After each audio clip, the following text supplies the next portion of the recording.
aka Princess Naya, and I'm here back with another one. Tired Ass Mum presents Can I Shit in Peace? And I am joined, you can hear her laughing already. I am joined by, I don't even know how to describe you. I want to say a beast, yeah? Okay, an absolute beast of a woman, entrepreneur, businesswoman, and add right at the end of that, mum.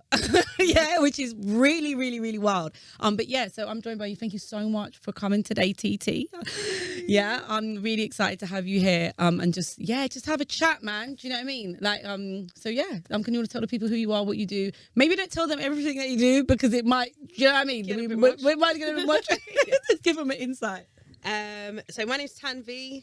Lady TT is how I'm known to a lot of people. First and foremost, I am a mum of a 6-year-old. Well, he's like 17, 18, maybe a 25-year-old. He's actually 77. This is new age. So I'm just like, right, okay. Which is really cool because obviously that's also why I can be here because now I've a mum, which is like the coolest thing ever. The motherhood. Yeah. Literally. I see someone put on Instagram one time talking about the hood, you know, like the ghetto and this hood and that hood, and I was like, bro, the motherhood is the most ghettoest place you will ever find in your entire life. Breakfast in the way, on the way to places in the car. All this kind of stuff. We gotta go to a meeting. It's like, where is it? What kind of meeting? Like on the way here. Okay. Like, so what kind of place is it? Is it a big place? Or is it a studio? And he's asking all the questions. Wow, okay, you actually know about this stuff. This is how entrenched he is in my life. But yeah, because I don't know if you call it a single parent. Because some people say, you're not a single parent if the child's dad's involved. But I had this conversation with someone. It's like, are you a single woman or a single parent? Because a single parent, you kind of echoes that the dad is not present.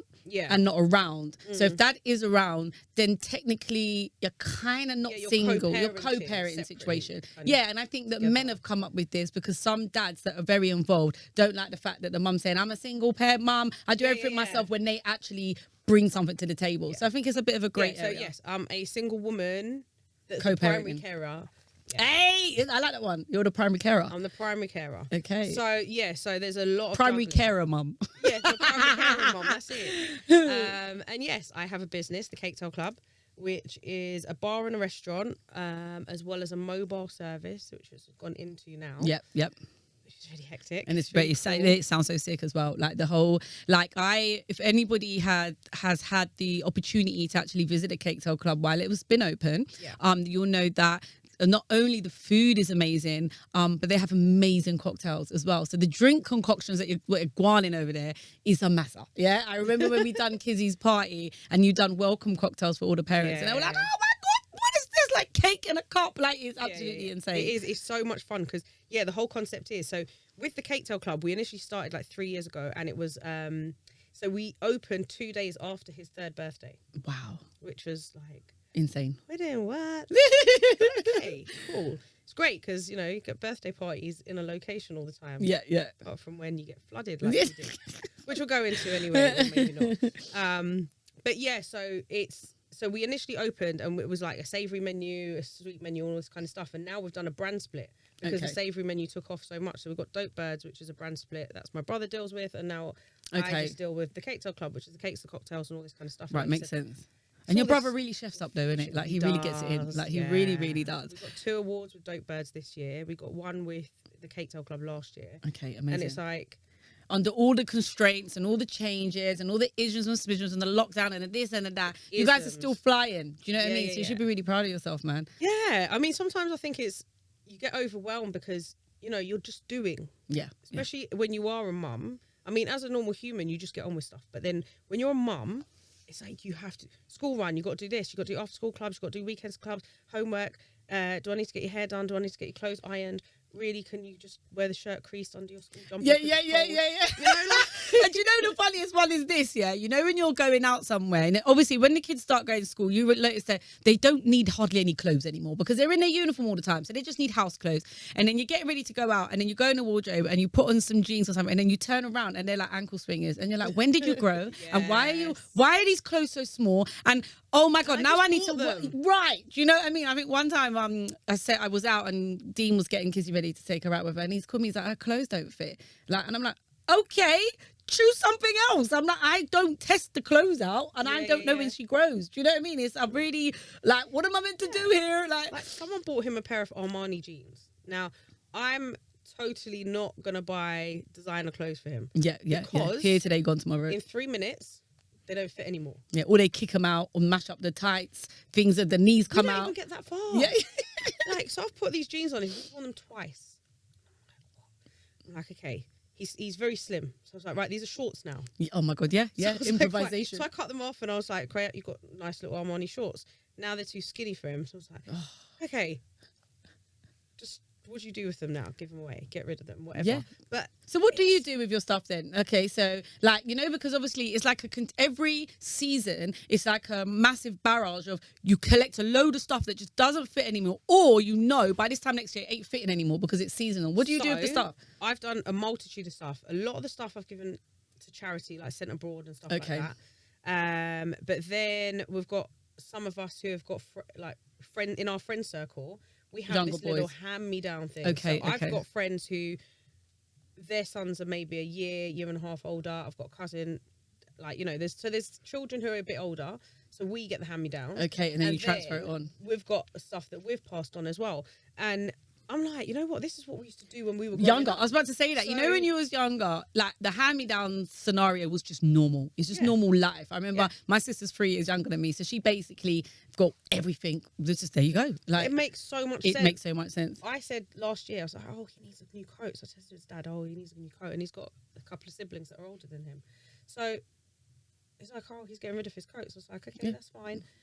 It came with 5. Yeah, but this is the thing. Do you know what? Kizzy's got a cousin that's 3 years older than her, and so as soon as I was pregnant, her mum's like, "Don't worry, I got you." And initially, I was like, "I don't want other people's stuff. Like, I don't. I just want all my own stuff. I want my own. I want my kid to have its own style. I don't want." And then I realized what happens to the clothes you buy. They don't make it on the child's back.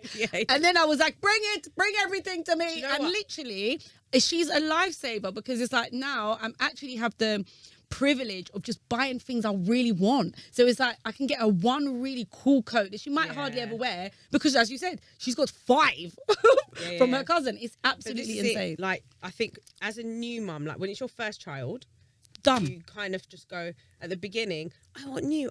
You're dumb. You're just dumb. You're just dumb. I did want everything, and I'm looking at stuff that's in the drawer, and I'm like, we never used it. Yeah. Like the ouch bump thingy that goes in the fridge. Okay. These little things that go on the corners. It's a myth. It's a whole myth. There was so many. Do you know what's the biggest myth? Do you know the biggest myth for me? That was the biggest image thing going. The Moses basket.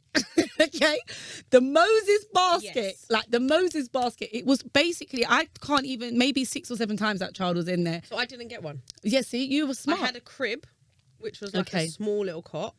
That served its purpose for probably until he was about 9 months, 10 months. Okay. And then he went into his like cot bed. Okay. Well, I got a cot bed. Okay. Because I was trying to think practical at the same time. Yeah. So you done good. You done actually, good. yeah. You I feel did. like, when you think about it, you were quite savvy. Yeah.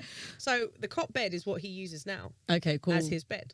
The crib, I passed it on to somebody else. They just had to get a new mattress for it, and she used it. And then when she didn't want it anymore, she was like, "Oh, do you want it back?" And I was like, "You know what? Yeah." And I turned it into a toy box. Oh my God! So then that was his toy box. Okay.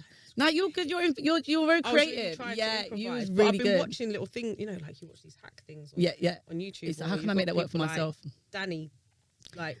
Her upcycle life. Inspiration. Shouts out to Danny Dorks on the upcycle life. She upcycles, recycles, designs, does makeup. She's like, do you know, I've had her on, and when I was interviewing her, I said, basically, I'm going to interview you for the younger viewers that haven't seen Coming to America 1.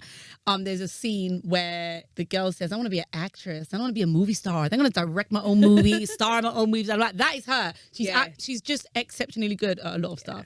But no, it's good. And I think people doing stuff like that, like Danny and other people upcycling and showing you what you can do, just shows you how you can be resourceful. Do you know what I mean? And I think as a new mum, you're just bougie. Like, I just bought him all my own stuff. When my sister-in-law gave me the cot, I was like, I just really wanted to go and choose my own cot. And then when I got it and I realised it was like, thank God I didn't. Do you Yeah, understand what I mean? And she gave me a cot bed. It was a cot that went into a bed. So she'd already thought of all of that. So I was like, oh, okay, yeah, I get it. And then I just bought a big single bed for my kid. Like, yeah, you could just have a single bed, because I'm not buying a mini bed and then, no, I'm not doing all of that. So you start This to is learn. what I've done recently. So we spend a lot of time, because of my work schedule, we spend a lot of time in between my house and my mum's house. So is your mum like your support network when it comes to you so my being mum an and dad, entrepreneur like, are life? just kind of, you know, in between, because I would end up, I'd finish, you know, you can imagine just with bar work and even with the restaurant, you're Night finishing shift. at 10, 11, 12, 5 o'clock in the morning, whatever it is, you're finishing at very unsociable hours. There's not a time where I'm going to go and say, right, hey son, wakey, Yeah, we're going off. home Yeah, now. You know, or even do the school run, you know, it's crazy. So we end up staying there sometimes. So I was like, right, okay, need to get a new bed for this house. Okay, so basically you have like a mini setup there for him, so he's comfortable. We have like a dual life. Yeah. No, it makes sense. Seriously, it makes sense. Yeah, and it's necessary, you know, because It is. when you look at historically how families were raised, there was a lot of... It's like 10 people in one room. Well, yeah, basically, you know, and extended family was the norm. Yeah. It's over the years, extended family has kind of started to die out, where it's like people are moving out younger, and also the family is separating, where you don't have the grandparents living with you. And they're living far as well. Like everybody's just really dispersed and far out. And I think that's got a lot to do with the fact of back in the day, it's like you would have a family home, and that family home stays in the family for like a really long time. And we've got to, like, maybe in the last couple of decades, it's like people are selling the family homes, splitting their inheritance, and everybody's running off out of London because you can't really afford to even buy back in London. So it's crazy. Yeah, I think I was a bit of a baby when I moved out. I moved out years ago, but when I bought my property, I was like looking within a local catchment of my mum's. So I was like, got to stay close. 15-minute drive. Yeah. You're smart, and I think the younger generation ain't thinking like that, because it's like, I need to get away from my parents. I don't want anyone watching me. I want to do my thing. Do you know what I mean? Now, when you get older, like when I had Kizzy, I was living in South London, and then it got to like, I think she was about 6 months, and I was like, do you know what? Fuck this shit. I need to move right near my mum. I don't care. I need my mum. I need her. It's different level. Like, you can't do it. And it's funny, you can, but it's just tough. And I just thought to myself, do you know what? I need to live near my mum, and I really need her help. And I was like, Mum, do you know what? Like, I'm just so like thankful for my upbringing, and you know, like, it's like at that moment I realized what role my mum plays in my life. And she was like, I don't care. Give me my grandchild. Move there. I don't care. You know, like, by the time I realised, it's like, I'm not important no more. It's like, just give me my grandbaby and leave me alone, basically. But it is, I think, having a support network when you're an entrepreneur, and especially like being a DJ and doing the night shift. Like this, I done a show with Daneo, and it's like midweek, out in the middle of the night, and it's like organising my shit so that I'm not a wreck in the morning. There's no way to organise that. Like, what? It is you do this thing and you're like, because I probably do about 3 nights a week. So I retired from DJing. I'm like, hold on, I'm 41 and a half. Okay. And I'm claiming my half. And I'm like, yeah, I've actually retired one of my careers.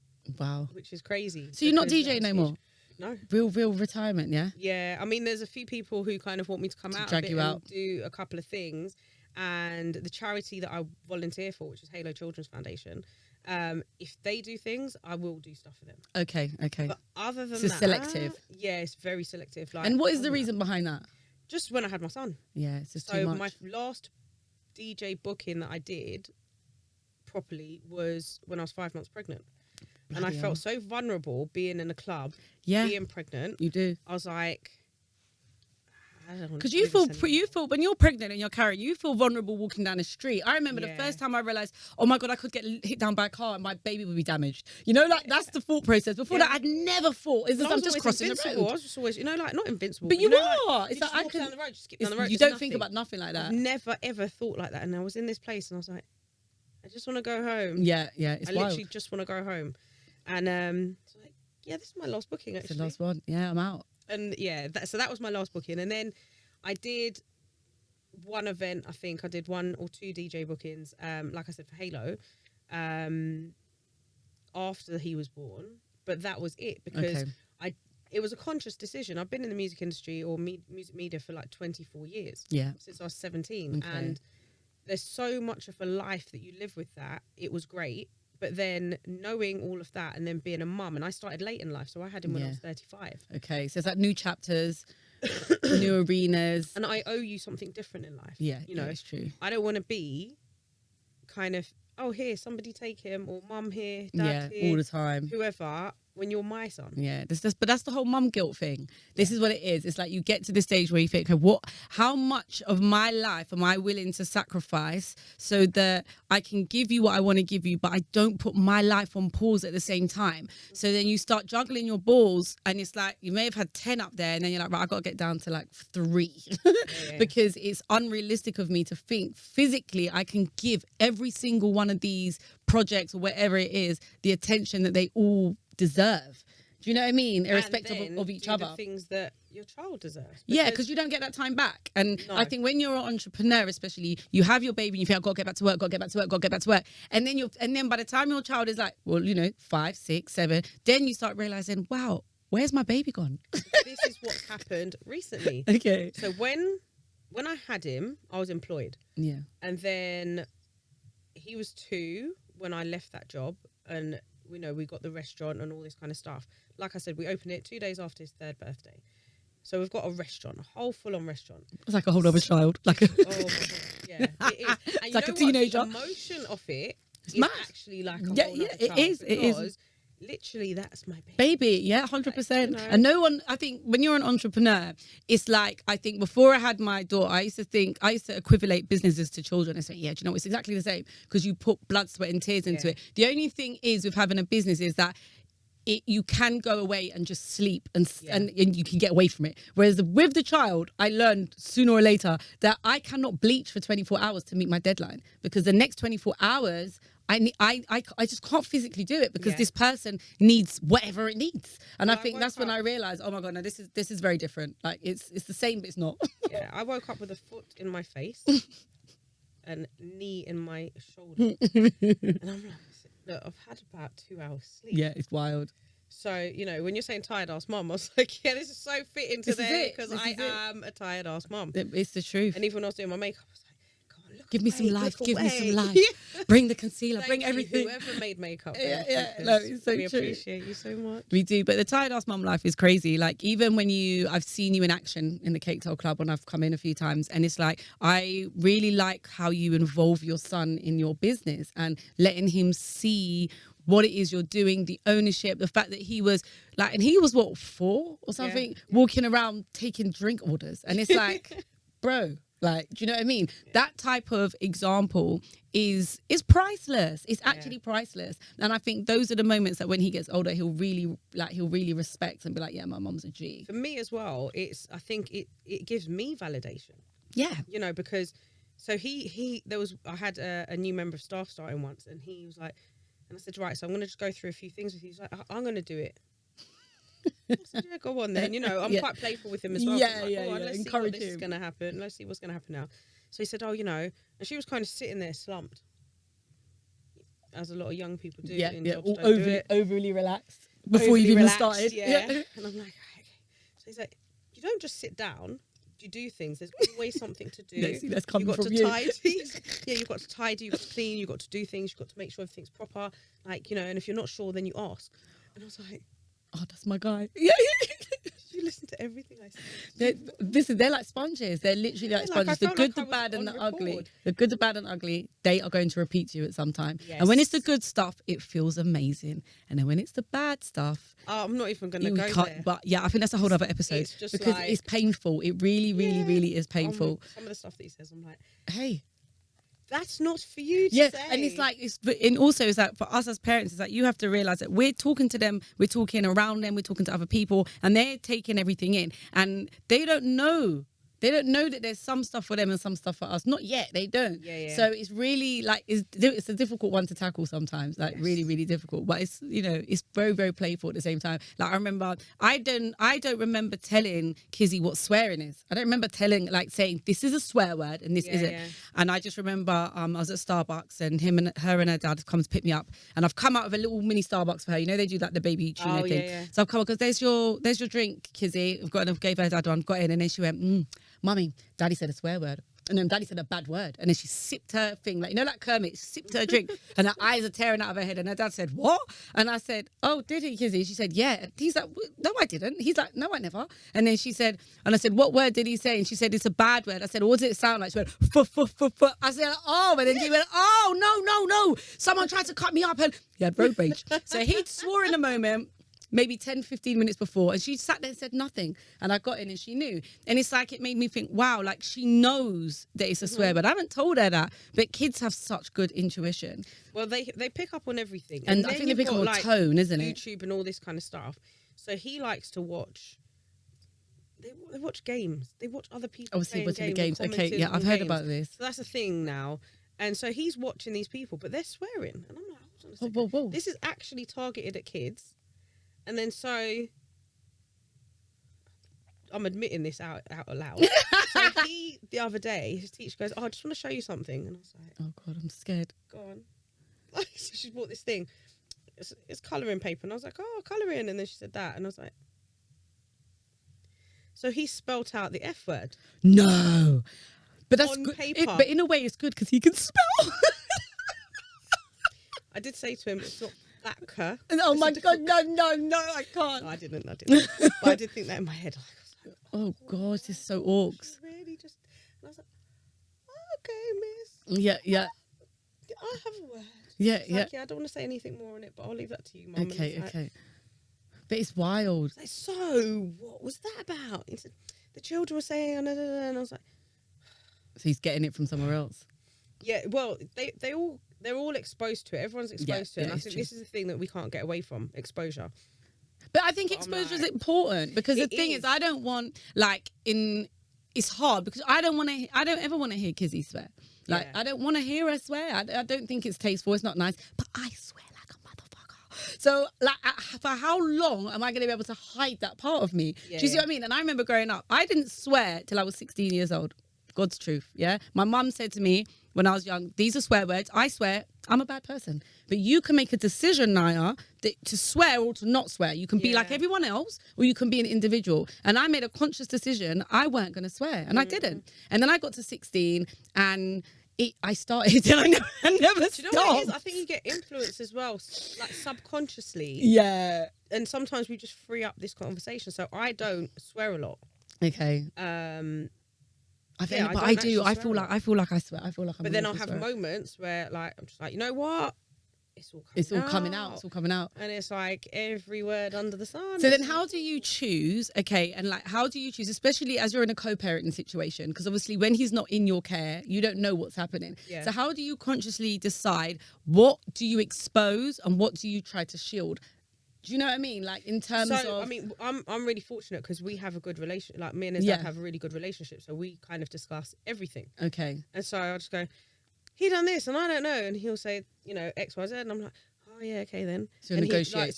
We have... And we're quite similar in our thought process as well. So it does help in the sense that we've got a similar outlook on how we want him brought up. And on your values and stuff like that. Yeah, it's very, very similar. And... but ultimately, his dad's kind of stance is, you're the primary carer. Okay. And you're smart. So... I'm good. Whatever you say... He's going to stand behind. Support, I'm good with it, but... And if he doesn't agree with me, he'll say it as well. I'll say, look, have you thought about this perspective? Okay. So that sounds like you have really, really, really good communication, which I think, as co-parents, is amazing. But people in full-blown relationships genuinely sometimes don't have good communication, and it's very difficult when you are a female boss, company owner, entrepreneur, like, do you know what I mean, doing the most. Like being able to have a relationship with your child's dad, for him to be able to say, I trust your judgment and I'm gonna go with the things I agree with, and if not, we'll have a conversation about it. And what are your advice for people that are in situations where it's just not like that and it's not tangible to be able to dictate the way you want things to go without it being an argument? Relax. Okay. You know what it is? So it seems like so much so now, more than ever, we're so hell-bent on being understood and understanding everything. But one of the key things that I learned was I don't have to understand everything. Yeah. I don't have to understand why you do what you do, because it's your thing. True. Yeah. I don't think of it like that. Yeah, it's like my business is my business, your business is your business, God's business is God's business. Yeah. It's not everything Yeah. is It's mine. not everything to analyze. So and it's like, what dissect. is in my circle of control and what's in my circle of consent Okay. and what's outside of that. So whatever I can control, I try to do that.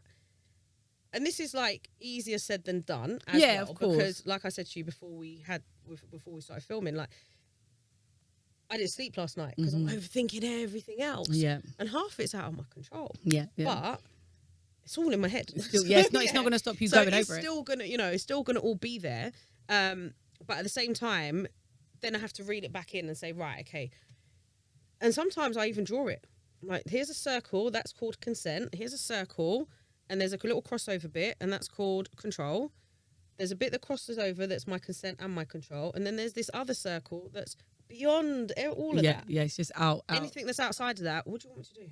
Yeah, exactly. And it's letting go sometimes. Just saying, you know what? Chill, breathe, and let it go. Yeah, no, it's 100%. And do what you can do, and the other parts, let it go. And also know that we don't all have to see everything the same way. Yeah, I think that's really important for you to set that example for your children as well, to understand that we all are different. There are loads of different perspectives, and at the end of the day, you might not all agree, but if you can have mutual respect, then everything will kind of work out. And also, I don't know everything. Yeah, I say this to my son all the time because, he'll be like, oh, but I don't know this, and oh, this took long, and I'm saying, well, I don't know everything.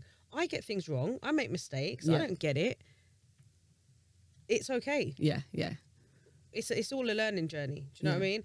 And we can learn from each other. We can kind of figure it out as we go along. That's all right. We don't have to have all the answers in advance. Yeah, it's true. That's, I think, such a huge thing and makes such a huge difference as well. Yeah, no, most definitely.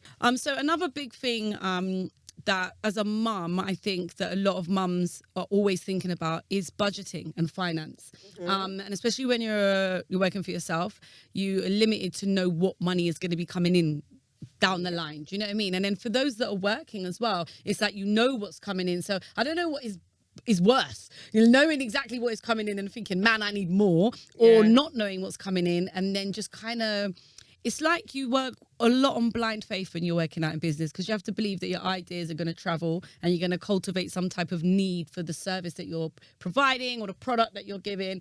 What do you do to safeguard yourself in the sense of like investments or because you mentioned a while ago that you own your own property. A lot of people struggle to even think about trying to get on the property ladder. How important was that to you? So that, because I didn't have my son till late, like I said, like 35, not late, but it's not 20. It's kind of, not in my 20s and whatever. I kind of decided, like when I was 30, I made a huge transition when I was 30 from the lifestyle I was living to kind of getting into employment, getting a stable career, and I was some like, security. You know what? And then I started looking into things. I was like, oh, maternity leave, property, these kind of things. And I was like, right, let's get a proper job, and then, figure out the child bit. Okay. And it kind of, it was kind of more my focus to kind of do it that way. Even though it wasn't planned, it was like, I just want these things in place before I even think about having a child now, because I've waited this period of time.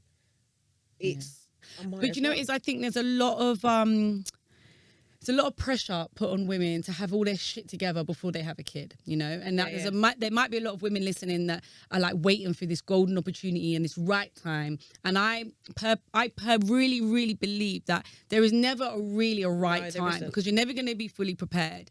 And you're always going to have to sacrifice something. So you can have a kid really, really early. Because I have friends that have teenagers now, and they're like, you got to find a sitter and I'm out of doing my thing. Like one of the biggest things. So some of my godchildren, like my oldest godson, he's like a teenager. Yeah, yeah. And it's like, self-sufficient. This is great. Yeah. So, you're right. There's no wrong or right there way isn't, to because do at the same time, it's like when you're in your 20s, you were just doing you for a very long period of time. I would have had a lot more energy as well. Yeah. Like, but I feel like I hear that, but I feel like there's just, whatever way you look at it, there's going to be a sacrifice. It doesn't matter when you have your kid. Have your kid when you're a teenager and you lose your teenage years in your early 20s, because you start realizing all those things about being a mom and everything really early on. Or have them later, and as you said, you could potentially be the last in the sports day race. Do you understand? And I'm so competitive. Because and, I am training. Okay, you know, COVID, lockdown, everything. But you see, next year I am in the gym every single day. No, I'm when I'm busting up this race. Sports day, I'm like, And you see, yeah, exactly. coaching, I need to win. And his dad was the same. So we actually did win Oh my God, did the you? nursery sports day. Oh, sick. Yes. It's just, And, you know, it's like, okay, don't watch my age, man. we're I still actually- smash these Yeah. races smithereens. But yeah, it is kind of like, okay, like you said, there's a sacrifice no matter which direction you go in. Yeah. And whatever. So it was really nice to have these things in place, but it's not like I couldn't have done it otherwise. Exactly. Do you know what I mean? Yeah. Because then maybe there would have been a different pressure that wasn't there. Yeah, it's You know, true. of making sure that you have to. It just comes from support this. all different And ways. it does. Yeah, it just doesn't matter. Yeah. The main thing is that enjoy the journey. Yeah. Like my thing is like, look, I'm just going to enjoy the journey. Mm-hmm. A lot of people are like, oh, but you're not with your son's dad. Like, especially at the early stages, it was like this big thing. Like, oh my gosh, what are you going to do? And I was like, It's fine. no, just get on with it. Yeah, there's Like, I don't know what the other options are in exactly, life. and there's a lot of women all across the world that are just That do actively it. doing this. Yeah, And yeah. have it a lot harder. Yeah, yeah, it's true. Do you know what It's I so mean? true. Like, I'm really grateful that I've got a support network. I'm really Yeah. grateful for my parents, for my brother, for my auntie, for, you know, I've got a really good, strong family network. I'm really grateful for the relationship that I have with his dad as well. Yeah, Because it takes a lot of the head stuff out. yeah, it does. know? Yeah, Because otherwise people are going through a lot more of an emotional turmoil. yeah, which is really different and hard to even understand. It's a whole different ballgame, you know. It is. And I think it would have been a lot different if I didn't have that support network.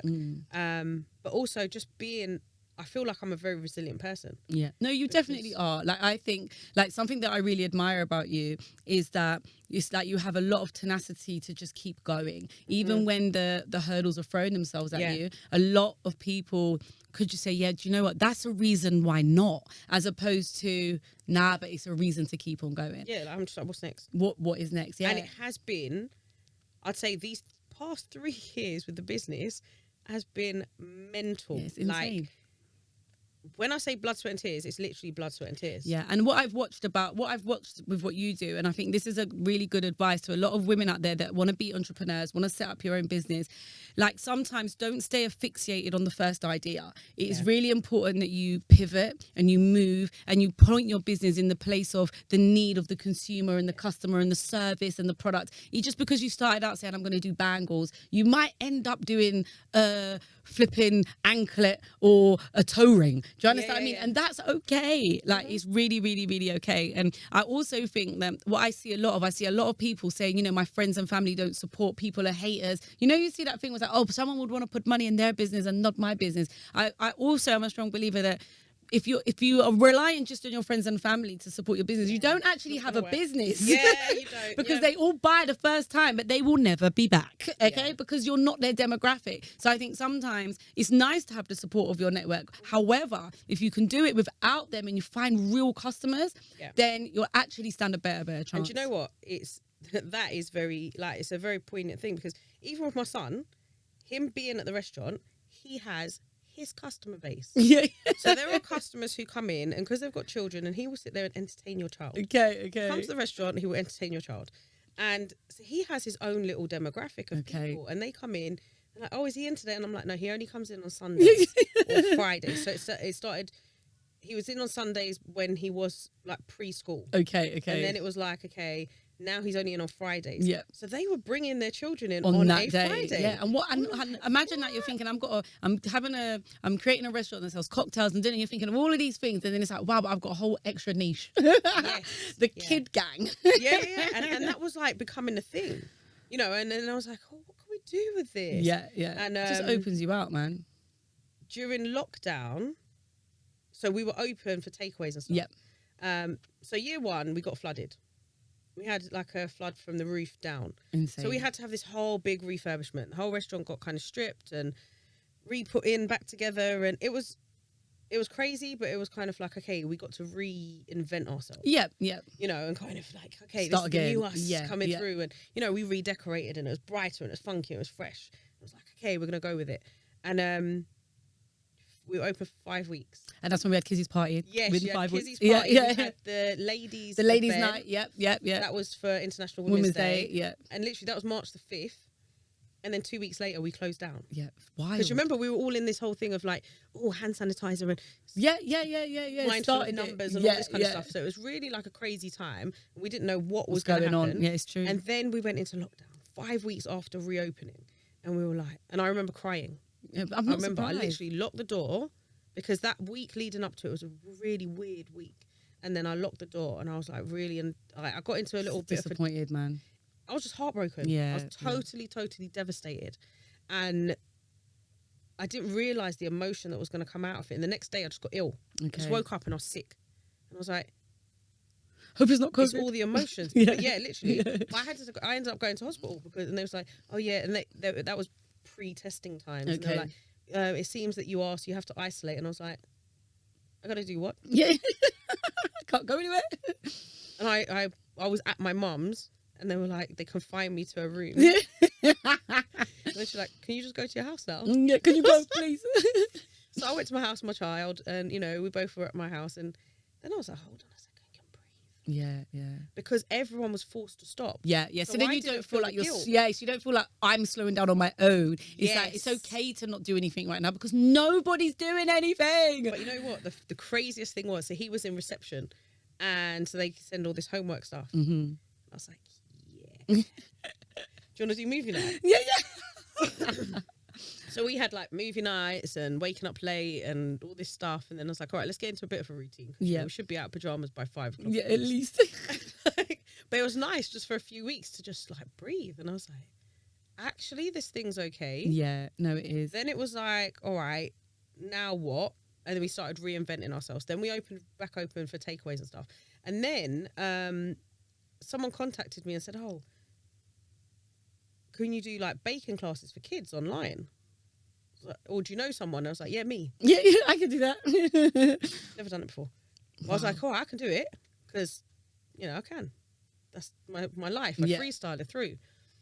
And now every holiday or summer holiday, I do kids cooking classes. Yeah, see, he does it with me as well. So it's another thing that we can kind of do together. It's tied in with the business, but it's just another aspect of it. And this is the thing about being adaptable, like you said. Yeah. So that's, I guess, my anklet. Yeah. You know, it's like that little extra bit. It's pivoting and saying, do you know what? Yeah, this actually makes sense. It's not something you would ever have thought about and not something that you would have shut down. But yeah, listen, TT, we'll be here all day. I know. I'm not gonna lie, because we can chat off. Yes. Yeah. Oh, and there's so much stuff. But there's so much being stuff to like cover. a mum, entrepreneur, all that kind of stuff, you know what it's like, and especially when you can get them involved. I think that's just the beauty of it. Yeah, I think that's my main thing is like attach your kids, don't hide them away. And I think that's something that everybody did learn during lockdown. It's like if my kid pops up on a Zoom meeting, she's popping up and it's okay. Yeah. Don't try and separate it and say, do you know what I mean? Like just make sure, you know, we was talking about potentially you hiring an assistant and stuff, and something that was really important for my assistant to understand is like she is here. She's part of the package. Yeah. She's part of the reason why you are here. Yes, exactly. So yeah, but we're gonna work that one out. But before you go, I've got one last question to ask you. Yes. Okay, and this is really, really cool. I want to see like how many mums are like me and how many mums are just doing something that I really am not. When you're at home, TT, can you shit in peace? No. Do you know what he's figured out? How to open the door when I lock it. No way. And I'm just like, the door is locked for a reason. You can't have a bath. He's like, yeah, but I just want to see. Are you filling up? Yeah. I'm like, it's insane. It's no insane. point. I did fill up the bath. It's like they hear the click, click, and it's like, boom, kick off the door season. Like, no, how did you open it? It's absolutely insane. Well, yeah, we're in the same boat, babe. So yeah, I'm not having a shit in peace either. So yeah, thank you everybody for listening. Yeah, it's been a pleasure. TT, been a pleasure. I think we're gonna have to do a round 2. I'm not gonna lie. Yes. We'll be back soon. I'll happily do that. Peace. Thank you very much, guys.